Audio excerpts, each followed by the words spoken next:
Hello everyone. तो इस lecture में अपन ऑप्टिकल इंस्ट्रूमेंट या सिंपल माइक्रोस्कोप के बारे में बात करेंगे। ठीक है। सिंपल माइक्रोस्कोप स्टार्ट करने से पहले let's talk about visual angle. ठीक है। तो सपोज करो आपने यहाँ पर एक ऑब्जेक्ट रखा हुआ है। ठीक है। एंड आप इस ऑब्जेक्ट को डायरेक्टली देख रहे हो। ठीक है। तो अगर आप इस ऑब्जेक्ट को डायरेक्टली देखते हो तो ये ऑब्जेक्ट आपकी आंखों पे जो एंगल क्रिएट करेगा that angle will called visual angle. इस एंगल को अपन बोलेंगे विजुअल एंगल। ठीक है। अब आप इस ऑब्जेक्ट को आगे पीछे एडजस्ट कर सकते हो। आगे पीछे एडजस्ट करने से क्या होगा, विजुअल एंगल जो है वो चेंज होते जाएगा। ठीक है। अब मैं क्या कर रहा हूँ, मैं इस ऑब्जेक्ट को हमारी आँखों के सबसे पास रख रहा हूँ। सबसे पास रख रहा हूँ मतलब मैं इसको 25 सेंटीमीटर पे रख रहा हूँ। इसको एक मिनिमम डिस्टेंस पे रख रहा हूँ मैं, ताकि मैं ठीक से देख पाऊँ इसको। ठीक है। जब मैं इसको इस मिनिमम डिस्टेंस पे रखूँगा तो ये जो विजुअल एंगल है, ये विजुअल एंगल मैक्सिमम हो जाएगा। और इस विजुअल एंगल को मैं रिप्रेजेंट करूँगा अल्फ़ा से।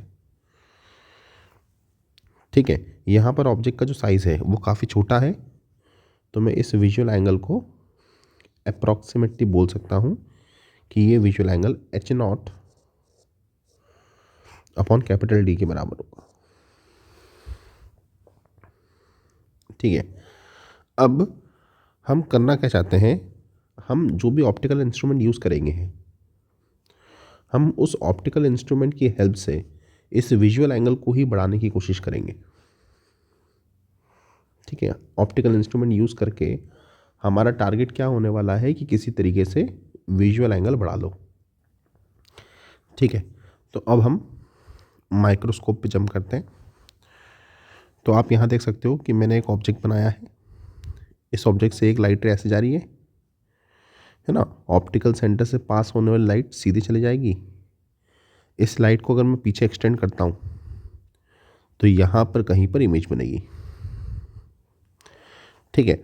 अब जब हमारा ऑब्जर्वर यहाँ से उस इमेज को देखेगा तो वो इमेज हमारी आंखों पर इतना एंगल सबटेंड करेगी, है ना। जब आप इसको देखोगे तो ये इमेज इतना एंगल क्या करेगी, सबटेंड करेगी। इस एंगल को मैं बीटा लिख लेता हूँ। ठीक है। अब आप बीटा निकलवा सकते हो। बीटा को हम डिफाइन कर सकते हैं H अपॉन V, या फिर इसको हम डिफाइन कर सकते हैं ये वाली लेंथ अपॉन ये वाली लेंथ। ठीक है। तो बीटा को हम डिफाइन कर लेते हैं HO अपॉन U।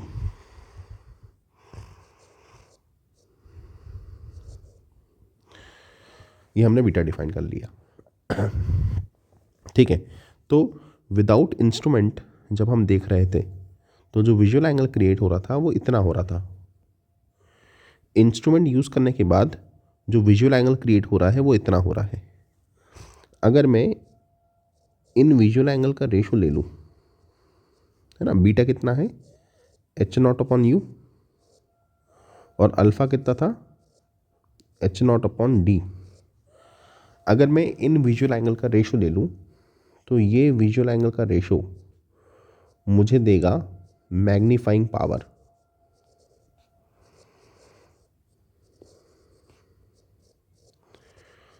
या फिर ये मुझे देगा एंगुलर मैग्निफिकेशन।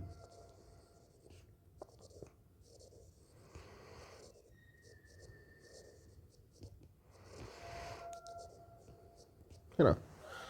अच्छा, इसको सिंप्लीफाई कर सकते हैं हम। यहाँ से मैग्नीफाइंग पावर का फॉर्मूला कितना आ जाएगा, D अपॉन U।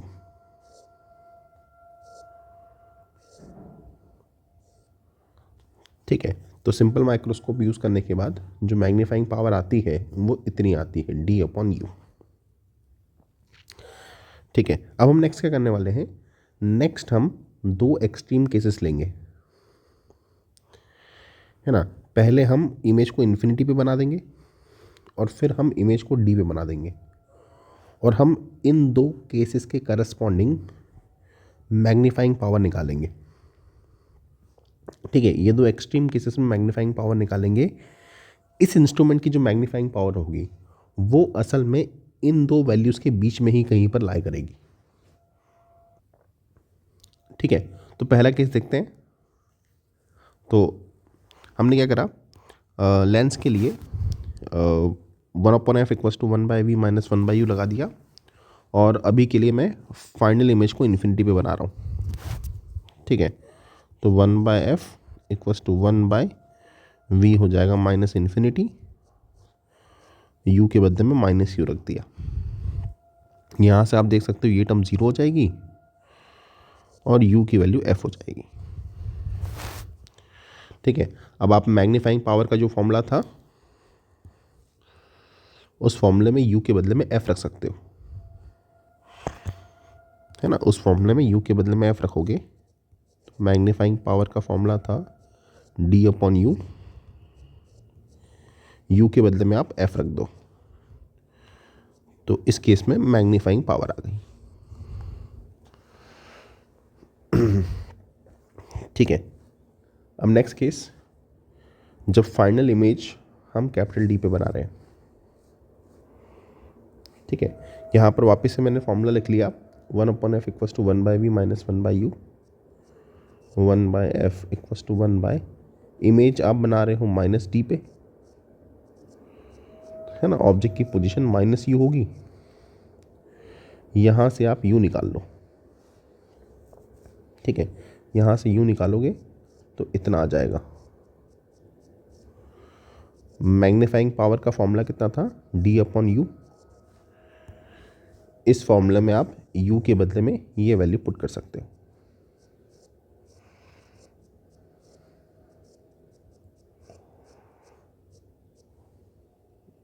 ठीक है, तो यहाँ से मैग्नीफाइंग पावर कितनी आ जाएगी, f + d/f या फिर 1 + d/f। ठीक है, ये आ जाएगी अपनी मैग्नीफाइंग पावर।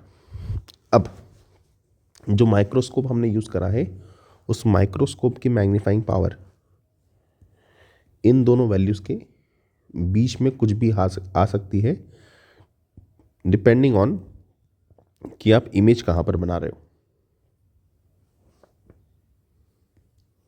अच्छा, ये बात आपको ध्यान रखना है कि जब आप इमेज को, फाइनल इमेज को इन्फिनिटी पे बनाते हो, ठीक है, तो आपकी आंखों में लीस्ट स्ट्रेन आता है ना, सबसे कम अमाउंट में स्ट्रेन आता है। और जब आप इमेज को कैपिटल डी पे बनाते हो तो यहाँ पर आपकी आंखों में मैक्सिमम स्ट्रेन आता है। ठीक है।